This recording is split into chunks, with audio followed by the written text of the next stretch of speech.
tuning in to the online broadcast network, AFTERBUZZ TV. Over 20 million weekly downloads in over 150 countries, and your number one source for after-show entertainment.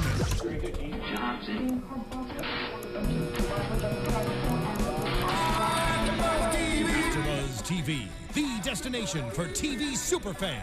Producing aftershows for over 300 of your favorite TV shows, interviewing celebrities and showrunners, and bringing you behind-the-scenes exclusives. All thanks to E! Entertainment's Maria Menounos, producer Kevin Undergaro, and internet leader Akamai. Now, let the buzz begin! Hey there, Daredevil fans. I can't believe it's time! We're back to talk preview, trailers, all of the insanity that we're getting ready for Daredevil Season 2. I'm so excited. Mark, how do you feel? I'm like watching the trailers again right back to back from each other is just making me go, how is this going to be in 13 episodes? There's so much that we need to talk about. The fact that they needed 2 trailers is completely different. All right, we're going to get into it. We're going to break down trailer 1 and then trailer 2. Mm-hmm. Got myself, we got Mark, and we've got Jesse Klein, and I believe Jamie Elias on the phone with us. Hello. We've got the full team. God, what up, everyone? Sorry, I can't be there. This is a last minute thing that we wanted to do, so don't worry about it. We saw the trailer on Friday, and Mark and I were here, and we just thought, like, this is worth getting together to talk about because there's so much packed into these 2 trailers that I can't even begin to fathom how this is going to shake out. And like the fact, because like Marvel's always good about holding stuff back. There's no way they've shown us everything. It feels like they showed us everything. No, we don't even see any Kingpin. Is he? If we're gonna have any, are you being serious? I can't tell if you're joking, Jesse. We don't see any Kingpin. Well, we don't, but like he's kind of dealt with. Yeah, I think if anything, the only thing that we'd see of Kingpin is maybe Matt showing up to his prison cell going, "Tell me what you know about the Yakuza," and that's it. That's maybe one scene that they shot in secret that we don't know about. But I don't. I have a feeling there's going to be more. I mean, he was basically the main character of last season. That would be an interesting twist for like if it gets out of control. What if he has to turn to Wilson Fisk for help? Like has to get him out of jail to help take down the Yakuza. Yeah. I don't know. That's a crazy theory that I didn't even expect to hear. So way to go, Jesse. What if the Punisher needs to find out who Daredevil is through Wilson Fisk? Ooh. There's a lot of. I mean, I would love to see Kingpin because Jesse, you're right. He was such a major part of season 1. He was a lynch kingpin. Let's get into trailer 1. Let's do it. Because there was they did this tease where they were like the final trailer coming this Friday, and then the end of the trailer was coming next Friday, part 2 of this trailer. Very mean. I mean, I'm happy to have the second trailer because both were awesome. I think the weirdest thing, even just getting started with the first trailer, it's clearly Punisher's trailer, and yet when we go into the second, like going from trailer 1 to trailer 2 is a complete tonal shift. Yeah. Like this is anarchy. This is up front, in your face. There's guns. There's explosions. There's fighting on the streets of Hell's Kitchen, and it's just madness. It's pure insanity. I mean, that's the thing. What was smart about this, and we'll talk about this after we talk about the 2, is that they clearly divide. The season has a lot of different themes going on, and they divided them up. So, like in trailer 1, it's about the relationship between Daredevil and Punisher, between Matt Murdock and Frank Castle. This was really to give us like a preview of what we're gonna see from Frank this season. I know, the cool thing about the Daredevil, the first season at least, is I feel like there were so many themes and it was so deep that I could watch an episode 3 times and still get stuff out of it, and that's how I felt about these trailers. I don't know if you guys felt the same way. Definitely. Yeah, I mean, Mark and I were rewatching the second one before we got. Actually, we were rewatching both, and we kept catching new things just sitting here rewatching them to like write down dialogue. Yeah. It's so smart. I mean, the showrunners are so smart. Jesse, what are you thinking? Yeah, I think the 2 trailers. It felt like there were trailers for 2 different seasons. Like, it's all the scenes that get explored, and it already shows that, you know, Daredevil is a character that lives in the world of the gray, where Frank Castle is a man of black and white. And I think just seeing the difference between the two is really awesome. Yeah, I liked in the first trailer we got that line, "Why do I still feel guilty?" So we know we're going to get that big religious comparison that we got in season 1 of like, is this the right thing to do? Is this the wrong thing to do? And that plays perfectly up against the Punisher's distinction of, is it like, at what point is it worth just killing somebody? And I also like how there's a difference between trailer 1 and 2 in the fact that trailer 1 is heavy in Karen. Yeah. And trailer 2 has a lot of Foggy in it. Yeah, this felt like... I love Foggy. This felt like it was the season 2 versus season 3 trailer. Well, let's focus on this first one. Let's focus on this one. What did you guys think of how we're seeing the Punisher so far? Like, we see his backstory being built. We see the kids' book and the photos to open it up. He's sitting in front of the carousel as the lights go out. Obviously, a very distinct, like, yeah, his family is getting killed. They're gonna give us the classic Punisher origin story. Yeah, I'm so excited for the actor they chose. I'm sorry, Jesse. It's okay. Go on. You go. Just the way they were characterizing him, just through like all the police talking about him and stuff like that, it sounded like he was a force of nature. Like, he seems like such an oppressive, like, physical force and like military force compared to Daredevil. It's going to be really interesting seeing that kind of you know threat that Daredevil has to deal with, because it's not just ideological. It's also, this guy's a trained sniper that could kill Daredevil if he wanted to. Jamie, what do you think? I was just going with, like, I think it's really cool, but I was going kind of more with, like, the actor they chose for it. I'm so excited to see this actor play Punisher. I feel like in the trailer I got all the vibes I wanted to from him. It just got me super, super excited for the season. Yeah, it's going to be a blast. We pulled a screenshot. There's a shot of Frank looking distant, just looking off. Yeah.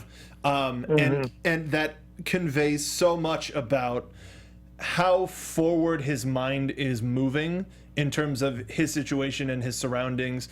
And Punisher for a couple of years was one of my favorites because he was so blunt and forward. Maybe not necessarily because he just killed wantonly, but not necessarily the reasons behind it, but his intelligence. So I hope that we get more of the big picture Punisher, as opposed to, I'm killing guys for revenge for my family. Yeah, I mean, totally. that's that moral gray is like what is great about that character. And like Jesse, you're right. Like, he is a force of nature, and this is super. That's what comic books feel like. Yeah. Is when a hero character or just any like main character in a comic book comes into play, they are usually affecting things on a bigger scale, making entire neighborhoods or cities feel like they're being affected. Last season we saw like mainly it was just this small section, and basically it was just in relation to Wilson Fisk and like stopping him, but not anything bigger. This is like everyone is at risk. Like the city, the quote, like Hell's Kitchen is about to explode, and then we see a bunch of explosions. We kind of know the Punisher character enough to be like, well, of course no innocents are going to perish, but they don't know that. They don't know that yet. Yeah. They don't know who he considers innocents, because he's just seemingly, while he may be killing the bad people, it's still indiscriminately. Yes, absolutely. And we got that shot of that giant gun. Yeah, that's not that's not going to look good for anybody. Jesse, what are you thinking? Well, I also think it's going to be interesting seeing the relation between Daredevil and like the media and the public, because he's now out in the world. The Devil of Hell's Kitchen is known. So to see, like, I think that's probably what's bringing the Punisher to Hell's Kitchen, is that there is someone who he feels has a similar mind to him. Yeah. I mean... It'll also be... Sorry. No, Jamie, go ahead. Sorry. I think it'll also be really interesting to see, because, like, last season we got the Kingpin and we got Daredevil, and like we were talking about, they kind of paralleled on a lot of things. Like, they both thought they were doing things for the correct reason.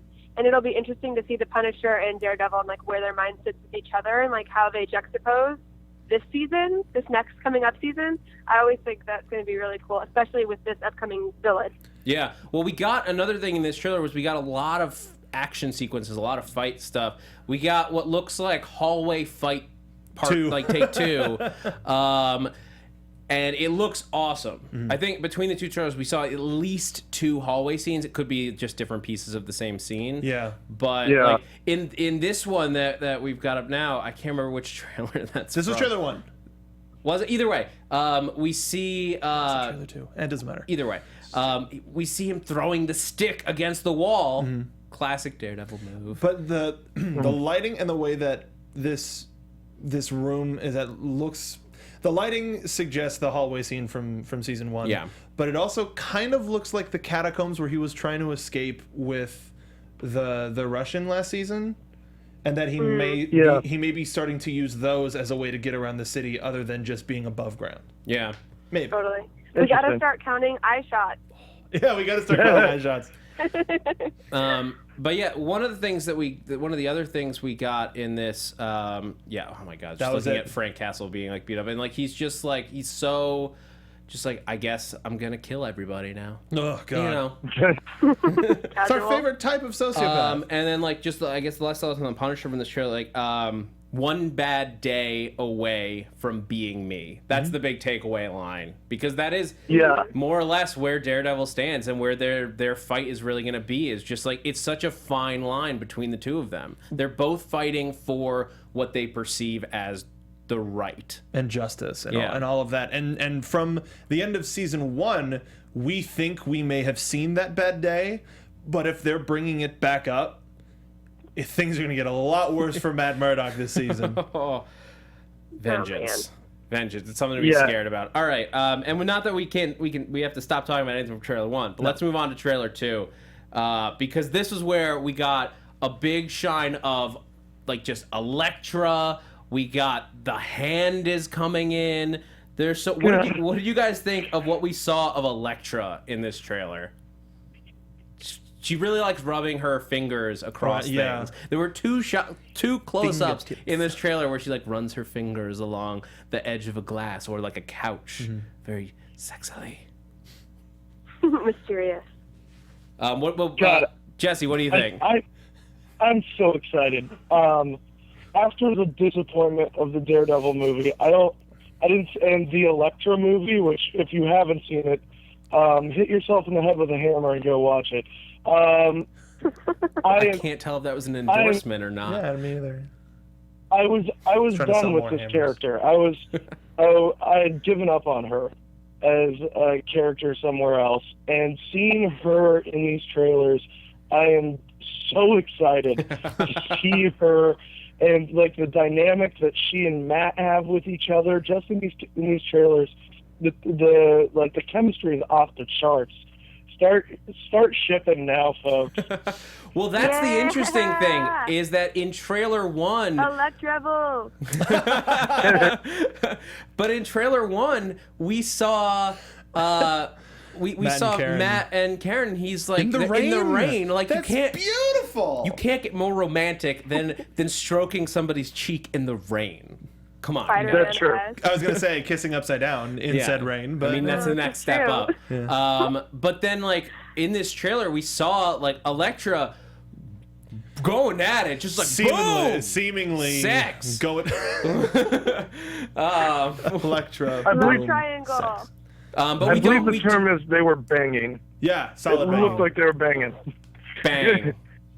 That's what Punisher was referring to in trailer 1. He wasn't talking about shooting anybody. He just saw Elektra and Daredevil going at it.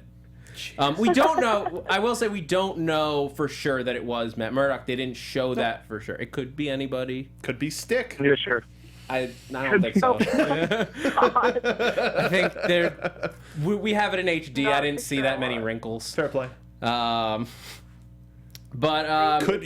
You know what Jesse said is so accurate, though. I feel like Elektra's character, I'm sorry, Jennifer Gardner, man, you just can't do it for me. I'm excited to see a new take on it. Well, it's very interesting that we don't really know what her backstory is at this point. Like, in terms of the show, from the trailer. We know that they have a history together. she shows up unannounced into his life. I mean, Jesse, can you give us a little bit of help there? What do you think is they're going to take from the books? I'm not super familiar with Elektra's backstory. So yeah, Elektra and Matt went to Columbia together, and they kind of had a relationship. Then her dad was killed, and she went and trained with the Stick, and kind of became this assassin. And then other things. I'm leaving everything super vague because I don't want any spoilers. But something happened to her, and she became less of a good guy.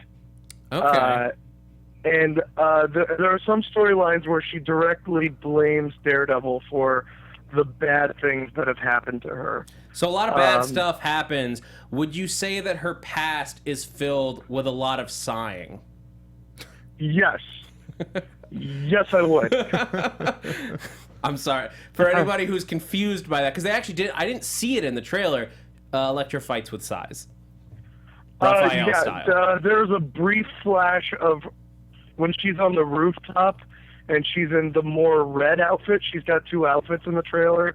One is a black outfit with a red sweatshirt, and the other is kind of a red leather outfit on a rooftop. A little more kunoichi. She has a sigh in her hand. Gotcha. I blinked and missed it. Yeah. That in theory, it's like a quarter of a second. Yeah, in theory, that's following the same costume arc as Daredevil in season 1, starting with the black, like knit, like wool, and then hey, let's go get Gladiator in the mix and build you a suit. You're just hitting all of the points. So there's a shot of a rooftop that we pulled from the trailer that we need to talk about. As we were watching, I was like, his helmet is too round and too perfectly round. And he's noticeably bigger than Elektra. And if you look at his hands, his hands are not Matt needs flexibility to work with the stick, everything with that. There it is. If we bring that one up, we see this rooftop shot with Elektra and somebody. When you're watching it quickly, you're like, oh, that's got to be Daredevil facing off against, a dozen guys? But he's just the wrong build for Daredevil. So, Mark, you were the one that's Gladiator. Yeah. That's Max. And even more so shown in a later in the show, or later in the trailer, it has a clear shot where you see a smooth helmet and pronounced gloves, and it's like, oh no, that's totally. Yeah, I think it was the next one down, Steven. Maybe no, we got a bunch. Our preview screens are off, but do you think that means Daredevil gets injured enough that Gladiator has to step in and fill his shoes? Not necessarily, but that's maybe that's theory. Interesting. It was just above. It was like a guy fighting. Yeah, brick background. He's kind of kicking. Yeah, there it is. We bring that up, but you can clearly see the gloves in this shot, and it could have been him. But remember that anything Gladiator makes, that's the same person crafting as Daredevil. Since Daredevil in season 1 got his costume. Look. Yeah. It doesn't look like that's Daredevil, because Daredevil wouldn't wear those look like hockey gloves. It looks like adjusted hockey gloves and even warm-up pants, because it may just be the lighting, but it looks like there's a white stripe down the side of the leg. So it's definitely not Matt. Well, we also see Daredevil gets a costume upgrade. I think in trailer 1 there's a shot where his helmet is cracked in two. Yeah, it's stitched together. Yeah, and then he gets an all red helmet with the red eyes. Those creepy eyes. Yeah, they're scary. Mark, you're looking at me like they're not creepy. Sure. They're super creepy. They're supposed to be. Yeah, and so you can look if you look up randomly at any night in Hell's Kitchen, you look up and you see 2 spots of red, you're scared out of your wits, and you ain't doing no crime that night. It's just 2 different. Or you feel comfortable. Or it's like, oh look, there's the devil. I feel safe. So it's. Well, exactly. If you're walking by yourself in a dangerous neighborhood, you see those 2 red eyes. You're like, you know what? I'm okay. Yeah. We got the big thing that they set up in this trailer is that the Yakuza are back in full force, and that Daredevil picking off all other people in the area. The other groups of mobs. He's made it easier. Yeah, he's made it easier for them. Other mobs. We saw a little thing, Dogs of Hell, which is we actually have seen in the MCU before in Agents of S.H.I.E.L.D. Yep. If you remember the episode with Lorelei, where it was an Asgardian that came through and started mine, where she took over a biker gang in Nevada, though. In Nevada, Dogs of Hell. The fact that there's a New York chapter of a Nevada biker gang, I mean, super like blinders to any sort of rational thought, makes me think, what if one of the things that they were told while they were under control was, you need to set up in New York City because that's where all the action's happening, and Lorelei needs these guys, or Lorelei's quote unquote mans and them need a setup in New York for some later date. Like, hey, as Guardians are going to need you in the future, you better set up a crew in New York so that we can continue. I think it'll be as simple as just it's a nationwide biker gang. Sure, but you could have some fun. Since that is like a pre-established bar. Yeah. So it looks Hell's Angels had multiple chapters, and I think that's what the Dogs of Hell are being modeled after. Yeah. Fair play. The big Yakuza thing, though, that we saw in this. I mean, we got Stick telling us about the hand coming back. Like, I love that shot of Stick. When the Stick said the word "the hand," I literally did a backflip. Your guttural noises are enough to run a full half-hour show. That's impressive. You're not a small person. You're a large man. No, I'm 6'4". I did 2 backflips and nailed them. Don't kill Jamie, please. Jamie, what do you think about Jamie? What do you think about the Yakuza coming back? I think it's going to be so insane. Like, I just don't even know. Honestly, with this trailer, my mind is still wrapping around it because there's so much going on that I don't know what the main focus is going to be, and so I'm just trying to figure that out.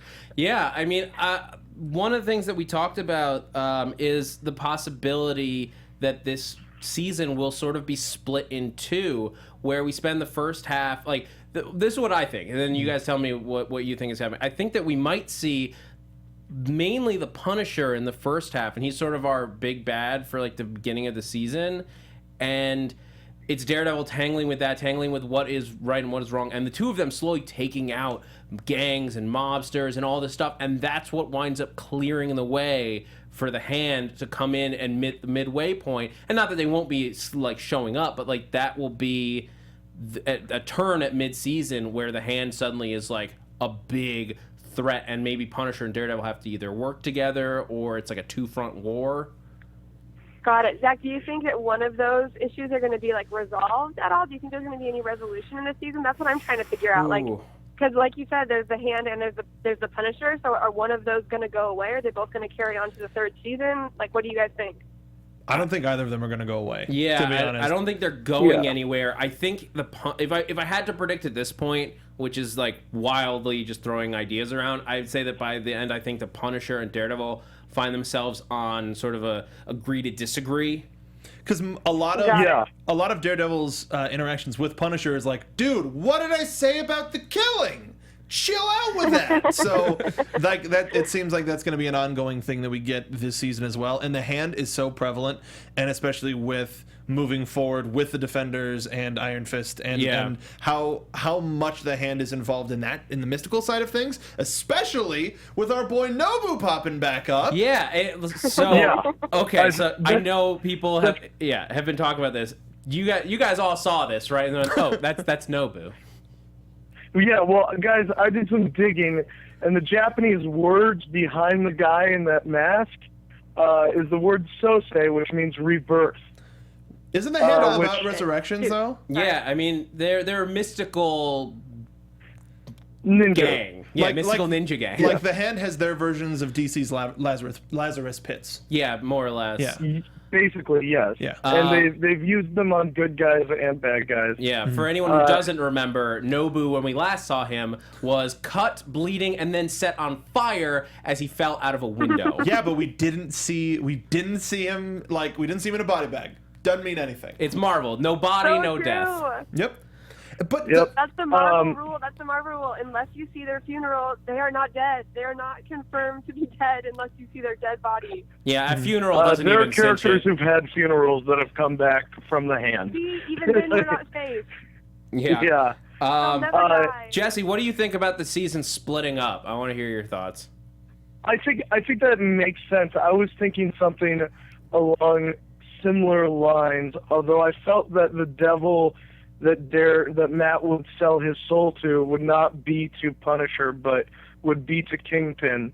In the times that the Daredevil in the comic books has beaten the hand, most of the times he's done it, he's either become the leader of the hand or Kingpin has.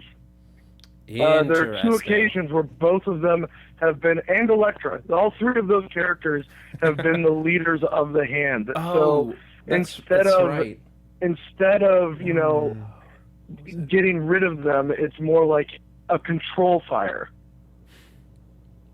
Because the hand are usually used as again, I say force of nature a lot, but they're kind of these faceless ninjas that come out of nowhere and just do a lot of killing and then leave. And just scale buildings in Hell's Kitchen. They're just like, we're going to fight you on this rooftop. Could that be the resolution of the season then, do you think, Jesse? Do you think that one of the three people that are introduced that are new, even though Kingpin technically wasn't really very prevalent, do you think somebody's going to control them? I think that. I mean, also we see Stick and we see someone shutting the door, and I believe that's Stone, who is Stick's second in command, and they're part of the group, the Chaste, who kind of are the good version of the hand. So I feel like there might be a third party or a fifth party that we haven't even talked about. Throwing a lot of lore at us. Stone and the Chaste, and an all-out ninja battle. Ninja battle. Yeah. I mean, Ninja battle. that's the thing is that if we are getting Daredevil, we know we're getting Daredevil, we know we're getting Elektra, we know we're getting Punisher, we do get Gladiator. We've got this little team that's mini Defenders, the Defenders beta. Yeah. Yeah. And that could be the building towards the end of the season where that's where Daredevil starts to think maybe, it's Nick Fury at the end of Iron Man. I'm gonna need some let help me with tell this. you about the Defenders initiative. Yeah, it could be. And he starts. Or just Daredevil sees that he can work much better and do much more good if he's on a team. So, but actually, speaking to that, since Daredevil's timeline, we finally figured out that it's sometime after Avengers, but we couldn't really quite peg it down. Yeah. What if the end of Daredevil season 2 is the beginning of Jessica Jones season 1, and he starts to see, there are other people in Hell's Kitchen that I could really use the help of that seem to be good people. Because Matt Murdock, if he sees what happened in Jessica Jones, and let's avoid spoilers just in case. Sure. If you haven't watched Jessica Jones, just turn this off and go watch Jessica Jones. We'll be here. Yeah. What are you doing? But Quit your job, go watch Jessica How will they Jones. pay for the Netflix, though? It's a catch-22. Yeah. There's a lot going on there. And do you guys have any other thoughts about these trailers? I mean, we could go on all day, but but there's some other stuff I want to talk about before we wrap it up. So last thoughts on these two trailers and Daredevil season 2. Jamie? I mean, I feel like we went over a lot of stuff. There's so many possibilities. I'm just really excited for the season to start to kind of see where the beginning takes us. So I'm just excited. I am also super excited. In trailer number 2, we see Daredevil holding onto a rope and diving and catching someone. And I felt it just looked like such a superhero moment. And I felt like that was the only thing missing from Daredevil season 1 is it never felt like one of those iconic superhero moments happened because it was the lens was so close. And to kind of see a moment like that in that trailer was super cool to see. I'm really looking forward to seeing how the character progresses. Yeah, you could almost compare it to Batman Begins versus The Dark Knight, where Batman Begins was we're seeing how this character became Batman, how it turned into this role that he had for himself, and eventually then we see in The Dark Knight we saw him truly become Batman. Yeah. You know what I'm excited for? Can I speak real quick? Steven, please. Steven Lemieux in the booth. Oops, used the wrong camera. There I am. I think it's really cool because you have a character like Karen who murdered somebody. I mean, we can't forget that she literally shot somebody to death. And then we have the Punisher who will kill people to get his point across. So I think there's a really cool possibility for development between those two characters. And I also think that we see a little bit of a discourse between Foggy and Daredevil. So I would hate to see Karen's character be put in the damsel in distress position again. Yeah. I think Foggy could be that linchpin that Punisher could hold over his head.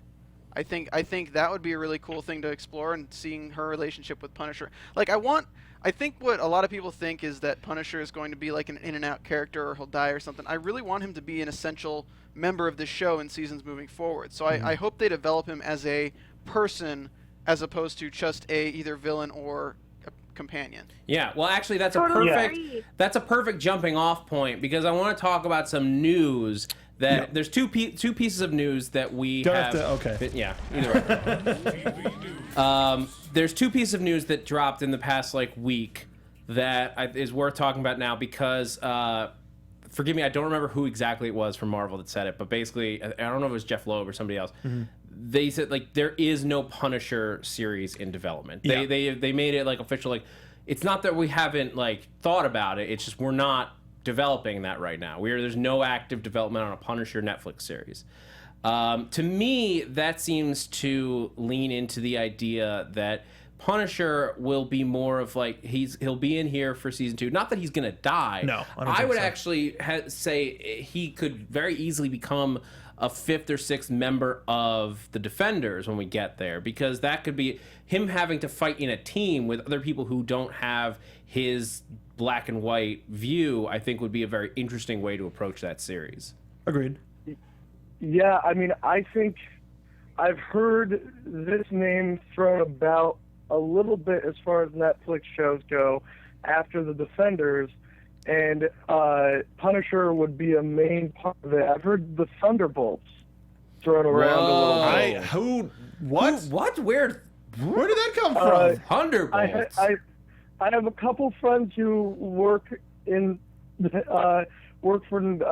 some development.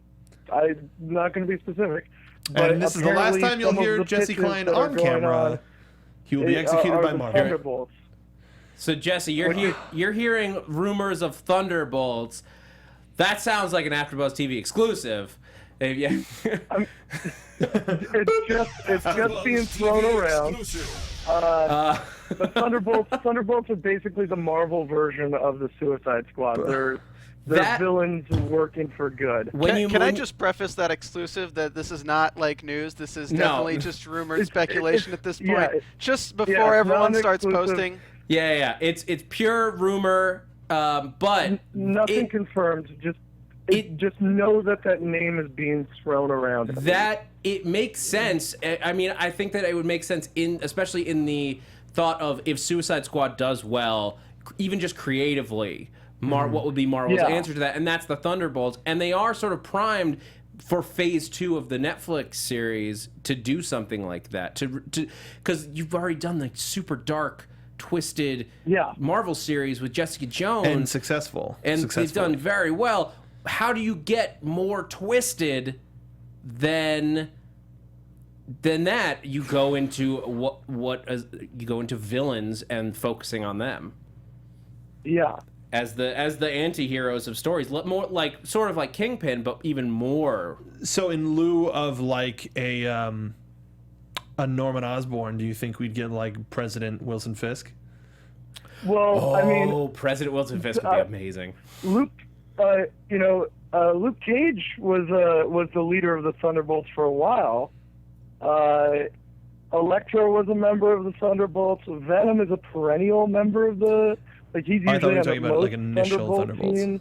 Yeah, I mean that's the thing. Just like, with Hammer, just like the Defenders, I think they're gonna use the name and the basic principle of the team, and then use whatever characters they have. Because like the Defenders in the comics is not Daredevil, Jessica Jones, Luke Cage, and Iron Fist. Like that's Not almost. at all. If there's, I don't think there's any of them that are on the initial Defenders on team. the initial one, no, but Iron Fist is close after the initial one. Yeah. I mean, like, we're not going to get Benedict Cumberbatch to be on the Netflix You say series. that. You say that. I would lose my Just saying. stuff. All right. The other bit of news, and, like, we're going to keep this brief because it's a very sensitive subject. Controversial, complicated subject. Yeah. Iron Fist has been cast. Supposedly. It has not been officially announced. So many people are confirming it as real that from Entertainment Weekly is confirming it. Marvel has not commented yet. But and for all intents and purposes, it seems that Iron Fist has been cast. And he's not Asian. And he's not Asian. Well, here's the issue. Here's the issue. Here's the what is tearing the internet apart from the inside. This was an opportunity for Marvel and Netflix and all of the companies involved to cast an Asian American actor in a role that is more that utilizes Asian culture a little bit more. That being said, I think every casting is an opportunity to cast somebody outside of the norm. Correct. Oh, hey, there's a new Spider-Man coming up. Why don't we cast Donald? The fans wanted. Why don't we cast Donald Glover and then we can make Miles Morales? Because he's 35. Or Black Peter Parker. These opportunities arise all the time. There's also, we didn't see inside the casting room. We don't know if there were Asian American actors in there that just didn't test as well with the material that they were trying to do. Yeah, we don't know that. It's a tough call because like you said, it's a lose situation. And because I didn't have the name, I couldn't read my own handwriting. Finn Jones is the rumored casting from Game of Thrones. He played Sir Loras, who you may remember as Renly's love buddy. You watch Game of Thrones, I know. Yeah. Did you say love buddy? I missed this. Yeah, panel. I like how you thought that was better than just saying boyfriend. Because they were keeping it secret, so I wasn't sure what the nomenclature would be. Because it had to be kept in the dark because of Game of Thrones politics. Yes. Sure. Totally. I just thought it was funny that this was called. The one thing I will say is if you're looking at straight up Danny Rand as Iron Fist, the character of Danny Rand, this casting is awesome. Yeah, that's the thing. Yeah. I think this guy could absolutely be great in the role. Totally. I mean, it would have been a cool opportunity. It would have been like to spread out the diversity. I will say there is something to, once we get to the Heroes for Hire storyline, really have Power Man and Iron Fist, to have it, like, a big part of their dynamic is having the black man and the white man as a team. And what does that do in terms of, like, how people perceive them? What are the different dynamics between how they perceive the world? And that is very different when you have a white man and a black man, because you have the very clear distinction of minority versus what is perceived as the oppressive people. Yeah, I mean, I think that's the thing is, like, there's nothing important to Peter Parker to being a white guy. He could be any race, and Peter Parker is the same person. Yes, exactly. And I think with Danny Rand, there are some parts of his character that are, there's the fish out of water aspect of him being, steeped in Asian culture and not being and not coming from that area. Like, there are a lot of storylines about him having to prove himself because he is not an Asian person. And then also, Heroes for Hire, his girlfriend, Danny Rand's girlfriend and then wife, is a black woman, and a lot of their dynamic and there are a lot of storylines about how it's kind of controversial that they're an interracial couple, and people aren't comfortable with it. Yeah. So you kind of lose that if you cast an Asian character. That being said, I think it was also a great opportunity because a lot of Iron Fist's origin deals with the Asian cultures and kind of Asian mysticism. I think it could have been a good opportunity to cast an Asian actor. Yeah. Hopefully in that series they will find other opportunities to cast major characters. There are some major characters in Iron Fist's lore that are Asian and could be amazing. Yeah, so I'm looking forward to that. There's a lot of opportunity, and the big thing I think what it comes down to is it's going to be his performance. I mean, we have some people in the chat roll, Jonathan Ma and Mick Rukiata 98 are asking, more important than race, can Finn Jones fight? Can he fight? Because that's what it comes down to, and I guarantee you, Marvel has done the work with him to make sure that he can handle the fighting. Yeah. They have a plan, and I'm excited to see it. I think that's the bottom line. It's going to come down to screen, and so far they've done an amazing job. Mm-hmm. They cast perfect on Jessica Jones. They cast perfect on Matt Murdock. They cast perfect on Luke Cage. All of them have been phenomenal. Mm-hmm. Kilgrave, perfect. Wilson Fisk, perfect. I trust that casting department so much that I am willing to give them the benefit of the doubt on whatever choice they have made. Yeah. And that's the important thing to remember. And they're staying true to the character ultimately. Yes. But at the same time, and with that, I think that's going to do it for this this preview of Daredevil for our trailer breakdown bit. Thank you guys so much for joining us here at AfterBuzz TV. I'm really excited for the season to start. So super. We are just under 3 weeks away from the premiere of Daredevil, and when it comes down, and when it does come back, we're gonna be here to talk about it. We're working on scheduling right now. We're trying to mimic what we were doing with Jessica Jones in a way to where we put out more episodes per week than just one. But we're working on it. Yeah, we're working on scheduling. Yeah. Stay tuned to us on Twitter. That's gonna be the best place to find out where, and you can do that by another ways to keep track. Subscribe to us on iTunes. Subscribe to us on YouTube at youtube.com/AfterBuzzTV. You can find us on SoundCloud. You can find us on Twitter at AfterBuzzTV, on Instagram at AfterBuzzTV. Just look for AfterBuzz TV. Type it into Google. It's not best hard. Way to do it's it. Not complicated. But you can find us personally to make sure that you have the latest updates on the Daredevil after show here by going to our Twitter pages. Let's start with the phones. Jamie Elias, where can everyone find you? Guys, you can find me on Twitter at Jamie S. Elias or Instagram, but that's pretty much it. I'm excited for this season. Gonna do it. Jesse Klein.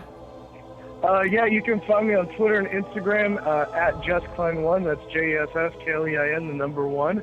And then you can see me doing the Agents of S.H.I.E.L.D. after show on Tuesdays with Zach. Yeah, when that comes back, which is in just a few weeks. Amazing. Mark, where can everyone find you? You can find me on Twitter at Mark B. Donica. I can't...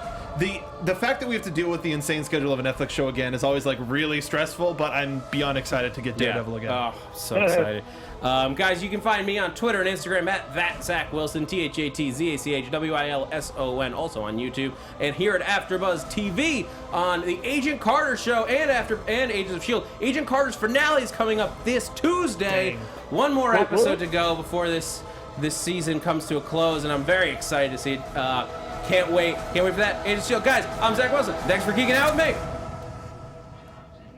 From executive producers Maria Menounos, Kevin Undergaro, Phil Svitek, and the entire AfterBuzz TV staff, we would like to thank you for listening to the AfterBuzz TV network. To watch or listen to other after shows and post comments or questions, be sure to visit AfterBuzzTV.com. I'm Sir Richard Wentworth, and this has been a presentation of AfterBuzz TV. Buzz you later. The views expressed herein are those of the hosts only and do not necessarily reflect the views of AfterBuzz TV or its owners or principals.